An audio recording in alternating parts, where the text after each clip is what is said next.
Hello साथियों, कैसे सब मैं राम एक बार फिर से आप सभी साथियों का आपके अपने परिवार आर की ज्ञान टीम में आपका हार्दिक स्वागत करता हूँ। साथियों, आज हमारा हिंदी वर्णमाला का सेकंड पार्ट होगा, ठीक है, जिसमें आधा हमारा कवर हुआ था, आधा रह गया था। तो इसमें आपको आज पूरा कवर कर लेंगे हिंदी वर्णमाला में जितने भी क्वेश्चन प्रीवियस ईयर में पूछे जा चुके हैं, ठीक है। तो शुरू करते हैं, देर न करते हैं। और हाँ, आपको 100 प्रश्नों में से ये चेक करना है कि आपको कितने प्रश्न बन रहे हैं, ठीक है। तो आपका इसमें टेस्ट भी होगा। तो शुरू करते हैं और आप कमेंट करके लास्ट में ज़रूर बताना कि आपने कितने क्वेश्चन सही किए 100 प्रश्नों में से, ठीक है। तो शुरू करते हैं। पहला क्वेश्चन है हमारा, अंत्यस्थ व्यंजन कौन से हैं? इनमें से अंत्यस्थ व्यंजन कौन से हैं? तो हमारा अंत्यस्थ व्यंजन कौन कौन से? तो या, रा, ला और वा, ये अंत्यस्थ व्यंजन कहलाते हैं। ये क्या हो रहा है, ठीक है। या, रा, ला, वा होते हैं अंत्यस्थ व्यंजन। तो इनमें से कौन सा जाएगा? Option B is the right answer, अंत्यस्थ व्यंजन हो जाएगा। नेक्स्ट क्वेश्चन, इनमें से ओ का उच्चारण स्थल कौन सा है? ओ का उच्चारण स्थल कौन सा है? ओ का, ठीक है। किसका? ओ का। तो ओ किससे मिलकर बनता है? आ और ऊ से मिलकर बनता है। तो आ का उच्चारण स्थान कंठ होता है, ऊ का स्थान कोष्ठ होता है। तो मिलकर दोनों क्या हो जाएंगे? कंठोष्ठ हो जाएंगे। Option D is the right answer. Next question, चा और छा का उच्चारण स्थल कौन सा है? चा और छा, चा छा। अब देखो, हमने ट्रिक बताई थी पिछले वीडियो में, जो हमारा पहला वीडियो, तो का चा टा ता पा कंठ तालु मूर्धा दंतोष्ठ, है ना। तो का चा, चा किस में आ रहा है? सेकंड में आ रहा है, तो कंठ तालु। तो किसका क्या हो जाएगा? चा छा जा झा इया, चा छा जा झा इया का उच्चारण स्थान हो जाएगा हमारा तालु, ठीक है। तो चा छा का उच्चारण स्थान हो जाएगा हमारा तालु हो जाएगा, ठीक है। नेक्स्ट क्वेश्चन,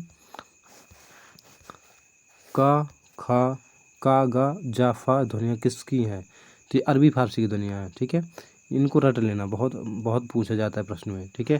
देखो, बीएड एंट्रेंस एग्जाम 2000 में पूछा गया प्रश्न है। नेक्स्ट क्वेश्चन, ताला विभंजन है। ताला विभंजन कौन से होते हैं? अब देखो, कंठ तालु, तालब को ही तालु को तालब ही बोलते हैं, तालु को ही, ठीक है। तो हमने क्या कहा? कंठ का, चा, ठीक है, टा, ता और पा, का चा टा ता पा, यानी कि का चा, चा किस में आ रहा है? चा सेकंड में आ रहा है। तो कंठ तालु, तालु में हो जाएगा हमारा चा छा जा जा इया, ठीक है। तो option B is the right answer. Next question, next question हमारा हो जाएगा, वहाँ कौन वर्ण घोष नहीं है? अब घोष नहीं है यानी कि अघोष है, इसका मतलब घोष नहीं है तो क्या होगा? अघोष होगा। और हमने क्या कहा कि पहला और सेकंड, पहला और दूसरा हमारा घोष होता है, बाकी सब अघोष होते। पहला दूसरा घोष अघोष, बाकी सब सघोष, ठीक है। तो ता था हमारा पहला, देखो ता और था, जिसमें जैसे ता और था पहले में आ रहा है ये ता, तो यही हमारा क्या हो जाएगा? अघोष हो जाएगा। Option C is the right answer. Next question, किस शब्द में री स्वर नहीं है? री स्वर नहीं है, किस में नहीं है री स्वर? तो आज में हमारा री स्वर नहीं, देखो ये सिंपल शब्द बना, इसमें भी री है, इसमें भी री है और इसमें भी री आ रहा है, लेकिन आज में री स्वर नहीं है। तो यही हमारा आंसर हो जाएगा। नेक्स्ट क्वेश्चन, किन ध्वनियों को अनुस्वर कहा जाता है? अनुस्वार कहा जाता है। किन ध्वनियों को अनुस्वार कहा जाता है? तो क्या किन को कहा जाता है? स्वर के बाद आने वाली नासिक की ध्वनियाँ अनुस्वर कहलाती है। स्वर के बाद आने वाली नासिक की ध्वनियाँ कौन कौन सी होती है? अंगा होता है, अंगा, इया, अणा, नामा, यही अनुस्वार ध्वनियाँ कहलाती है, ठीक है। नेक्स्ट क्वेश्चन, ओ और आउ किस प्रकार के वर्ण है? ओ और आउ किस प्रकार के वर्ण है? तो हमारे क्या है? किस प्रकार के? तो कंठोष्ठ है। हमने क्या कहा कि ओ किससे मिलकर बनता है? आ और ऊ से मिलकर बनता है। तो आ जो होता है वो कंठ ध्वनि प्रदर्शित करता है और ऊ ओष्ठ, तो कंठ ओष्ठ दोनों मिलाकर के कहलाता है कंठोष्ठ ध्वनि प्रदर्शित करता है, ठीक है। नेक्स्ट क्वेश्चन, हिंदी वर्णमाला में वर्ण हैं तो कितने वर्ण होते हैं? हिंदी वर्णमाला में टोटल 52 वर्ण होते 52 वर्ण होते हैं, ठीक है। नेक्स्ट क्वेश्चन, स्वर ध्वनि के प्रकार है। स्वर ध्वनि कितने प्रकार है? तो ये कौन कौन होते हैं स्वर ध्वनि के प्रकार? ह्रस्व स्वर, दीर्घ स्वर और प्लुत स्वर। ह्रस्व स्वर होता है एक, दीर्घ स्वर होता है एक, और ये एक होता है प्लुत स्वर। कौन सा स्वर? प्लुत स्वर। तो ये तीनों हमारे हो जाएंगे। Option D is the right answer. Next question, next question हमारा हो जाएगा, हिंदी आधुनिक व्याकरण की दृष्टि से बा वर्ण का वैशिष्ट होगा। बा वर्ण का वैशिष्ट क्या हो जाएगा? पहले क्या हो? बा का मतलब पा फा बा, ठीक है। पा फा का चा टा ता पा, ठीक है। यानी कि हमारा क्या? का चा टा ता पा, कंठ तालु मूर्धा दंत ओष्ठ। तो पहले तो हमारा क्या हो जाएगा? ओष्ठ हो जाएगा। यानी कि ओष्ठ किस में है? तो ओष्ठ तो देखो सभी में है, ठीक है। इसके बाद अब बा, पा फा बा किस में आ रहा है? तीसरी में आ रहा है, तो तीसरी में घोष होगा, ठीक है। तो अघोष अघोष वाले सब काट दो, ये इसमें भी अघोष है तो इसको ये कट जाएगा। इस ये भी कट जाएगा, और ये घोष है और ये घोष है, बचा ये। अब देखो पहला तीसरा, तीसरे में आ रहा है तो महाप्राण जिसमें है तो महाप्राण भी कट जाएगा, तो हमारा बचा तीसरा, क्योंकि यदि तीसरे में आ रहा है और तीसरे में महाप्राण होता नहीं है, तीसरे में अल्पप्राण होता है, पहला तीसरा पांचवें में अल्पप्राण होता है, तो option B is the right answer हो जाएगा। इस प्रकार से प्रश्नों को किया जाता है, ठीक है, ये ट्रिक है प्रश्न करने की। नेक्स्ट क्वेश्चन, ठीक है, नेक्स्ट क्वेश्चन, निम्न में अर्धस्वर कहलाता है, अर्धस्वर क्या होता है, हमारा अर्धस्वर क्या होता है, तो यह कहलाता है, यह अर्धस्वर कहलाता है। नेक्स्ट क्वेश्चन, महाप्राण ध्वनियाँ व्यंजन व्यंजन किस वर्ग में किससे संबंधित है। अच्छा, महाप्राण ध्वनियाँ व्यंजन वर्ग में किससे संबंधित है, तो किससे संबंधित है महाप्राण, हमने पहले ही बता दिया था, दूसरा और चौथा, दूसरा चौथा महाप्राण होता है, तो दूसरा के चौथा किस में है, हमारा option C is the right answer, दूसरा चौथा ऑप्शन सी में है। नेक्स्ट क्वेश्चन, भाषा की सार्थक लघुत्तम इकाई है, तो भाषा की सार्थक लघुत्तम इकाई क्या कहलाती है, क्या कहलाती है, ध्वनि कहलाती है, भाषा की सार्थक लघुत्तम इकाई ध्वनि कहलाती है। नेक्स्ट क्वेश्चन, इनमें से कौन व्यंजन अल्पप्राण है, तो कौन सा अल्पप्राण है, अल्पप्राण महाप्राण, हमने क्या कहा अल्पप्राण है, पहला तीसरा पांचवा हमारा अल्पप्राण होगा, पहला तीसरा पांचवा हमारा अल्पप्राण होगा, ठीक है। तो अल्पप्राण कौन सा, का खा, तो ये तो है नहीं, ये दूसरे में आ रहा तो महाप्राण है। ता था दा, ता था ये भी नहीं है, ये भी महाप्राण है। चा छा, तो ये आ रहा है हमारा चा पहले में आ रहा है, तो पहला तीसरा पांचवा हमारा अल्पप्राण हो जाएगा, option A C is the right answer, ठीक है। नेक्स्ट क्वेश्चन, समझ में आ रहा है आपको, ठीक है, आपको कितने क्वेश्चन आपके सही हुए, ठीक है, तो आप लोग कमेंट करके ज़रूर बताना लास्ट में, और वीडियो को पूरा देखना लास्ट तो बहुत मज़ा आने वाला है, ठीक है। देखिए आप लोग देखिए कि यूपी टीजीटी, देखिए क्वेश्चन यूपी टीजीटी में पूछिए क्या हो रहा है, यूपी टीजीटी में पूछा गया प्रश्न ये हो क्या रहा है, ठीक है, यूपी टीजीटी में पूछा गया प्रश्न ये देखो 2013 में है ना। तो नेक्स्ट क्वेश्चन है, इनमें से कौन सा वर्ण स्पर्श व्यंजन नहीं है, स्पर्श व्यंजन कौन सा नहीं है, तो ये हमारा स्पर्श व्यंजन नहीं, बाकी सब स्पर्श व्यंजन में आते हैं। स्पर्श व्यंजन का मतलब जो सीरीज में आते हैं, ठीक है, का चा टा तपा इसकी सीरीज में आते हैं, ठीक है, ये 25 होते हैं, 5 की सीरीज में 5 होते हैं, तो 25 हो जाते हैं, ठीक है, तो option D is the right answer हो जाएगा इसका। नेक्स्ट क्वेश्चन, नेक्स्ट क्वेश्चन हमारा, इसको थोड़ा और बड़ा कर लेते हैं, हाँ अब ठीक है, निम्नलिखित में से कंठ ध्वनियाँ कौन सी हैं, कंठ ध्वनि कौन सी होती है हमारे, का चा टा ता पा, हमने कहा कंठ, पहला कंठ तालु मूर्धा दंतोष, तो option A is the right answer हो जाएगा, ऑप्शन ए ही सही हो जाएगा। और अगर नेक्स्ट क्वेश्चन, वर्णमाला किसे कहेंगे, किसे कहेंगे वर्णमाला, तो वर्णों के व्यवस्थित समूह को वर्णमाला कहते हैं, ये हमने पहले ही पढ़ लिया है, ठीक है। नेक्स्ट क्वेश्चन, अब ये भी किसी का गलत होता है तो अब क्या करें इससे ज़्यादा, ठीक है। नेक्स्ट क्वेश्चन है, हिंदी की साध्वनि है, साध्वनि क्या है, तो तालब्य, क्या है, तालब्य है हमारी साध्वनि, ठीक है, option B is the right answer. Next question, कौन वर्ण ओष्ठ नहीं है, ओष्ठ नहीं, कौन सा वर्ण ओष्ठ नहीं है, तो पा फा बा भा मा ओष्ठ नहीं है, तो ये भी ओष्ठ है, पा की उसमें आ रहा है, पा की सीरीज में आ रहा है, ये भी ओष्ठ है, पा की सीरीज में ये भी ओष्ठ है, ठीक है, ये हमारा क्या है कंठ में आ रहा है आ, ठीक है, तो ये कंठ है, ये कंठ है, option D is the right answer हो जाएगा। नेक्स्ट क्वेश्चन, नेक्स्ट है हमारा, अल्पप्राण ध्वनियाँ कौन समूह है, अल्पप्राण ध्वनियों की कौन समूह, अब अल्पप्राण कौन सा होता है हमारा, पहला तीसरा पांचवा, पहला तीसरा और पांचवा हमारा अल्पप्राण होता है, पहला तीसरा पांचवा हमारा अल्पप्राण होता है। अब देखिए पहला तीसरा पांचवा, ये तो पहला हो गया, दूसरा का खा ये तो नहीं होगा, ठीक है, इसमें चा छा जा झा इया, तो यही हमारा option B is the right answer हो जाएगा, वह इसमें पहला तीसरा पांचवा है, तो option B is the right answer हो जाएगा। नेक्स्ट क्वेश्चन,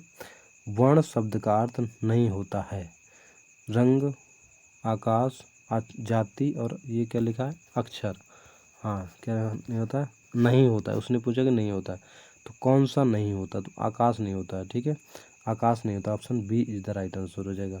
वर्ण शब्द का अर्थ होता है अक्षर भी होता है, जाति भी होता है और रंग भी होता है वर्ण शब्द का अर्थ, ठीक है, लेकिन आकाश वर्ण शब्द का अर्थ नहीं होता है। नेक्स्ट क्वेश्चन, कौन वर्ण घोष नहीं है, घोष नहीं है यानी कि घोष नहीं है तो अघोष होगा, यानी अघोष कौन सा, सीधे सीधे पूछ रहा है कि अघोष कौन सा, तो हमारा ऑप्शन बी हो जाएगा ता, सीधे पहली वर्ष में आ रहा है अघोष, अघोष हमने कहा कि घोष और अघोष में क्या है, घोष जो अघोष जो होते हैं पहला और दूसरा अघोष अघोष होते हैं, और तीसरा चौथा पांचवा घोष होते हैं, ठीक है। नेक्स्ट क्वेश्चन,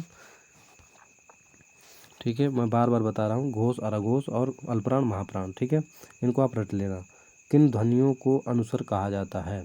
तो अनुस्वर किसको कहा जाता है? तो स्वर के बाद आने वाली नासिक ध्वनि अनुस्वर कहलाती है। ये बता चुके हम, 5वें उसमें आती हैं, अंगायणा नामा। ठीक है, नेक्स्ट क्वेश्चन हमारा, किस शब्द में री स्वर नहीं है? री स्वर किस शब्द में नहीं है? तो रिवाज में हमारा री स्वर नहीं है। Option D is the right answer. ठीक है, रिवाज में हमारा री स्वर नहीं है। नेक्स्ट है, इसको थोड़ा छोटा कर देते हैं, क्या हो रहा है। हाँ, ये ठीक है। निम्नलिखित में से दंत ध्वनि वर्ण है। दंत वर्ण कौन सा है?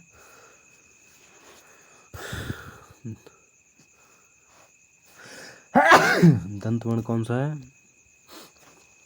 तो दंत वर्ण हमने क्या कहा, का चा टा ता पा। ठीक है, यानी कि कंठ तालु मूर्धा दंत, का चा टा ता ताकि उसमें होगा। ता हमारा कौन सी किस में? सी में है, तो option C is the right answer हो जाएगा। दंत वर्ण है पूछ रहा है, तो ऑप्शन सी हो जाएगा। नेक्स्ट क्वेश्चन, घा का उच्चारण स्थल कौन सा है? घा का उच्चारण स्थान कौन सा हो जाएगा? का खा गा घा, यानी कंठ हो जाएगा। किस में हो जाएगा? कंठ हो जाएगा। पहले ही उसमें आ रहा है ना लाइन में, तो कंठ हो जाएगा। नेक्स्ट क्वेश्चन, अब देखो ये क्वेश्चन है बहुत इंपॉर्टेंट क्वेश्चन है। ये कह रहा है कि हिंदी शब्दकोश के अनुसार संतान, सकल, सचल, सक्षम शब्दों का सही क्रम है। सही क्रम क्या हो जाएगा इसका? सही क्रम क्या मतलब?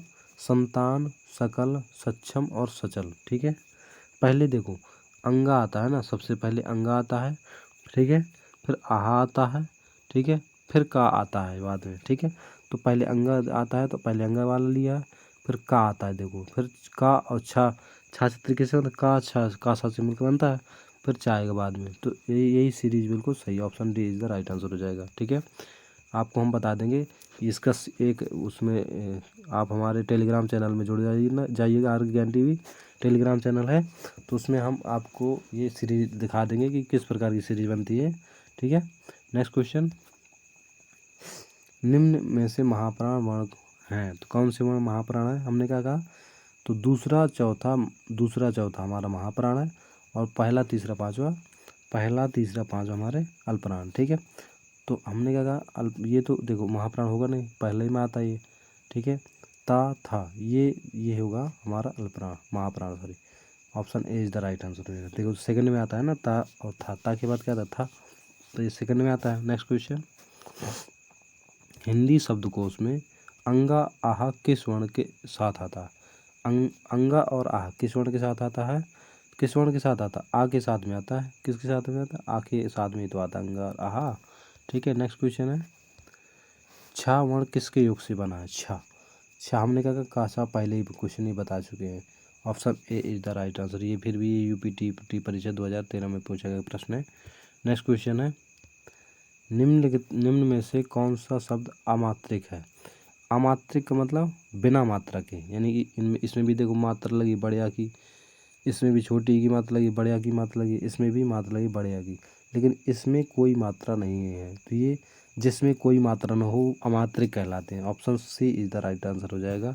नेक्स्ट क्वेश्चन, अयोगवाह कहा जाता है, किसे कहा जाता है वो अयोगवाह?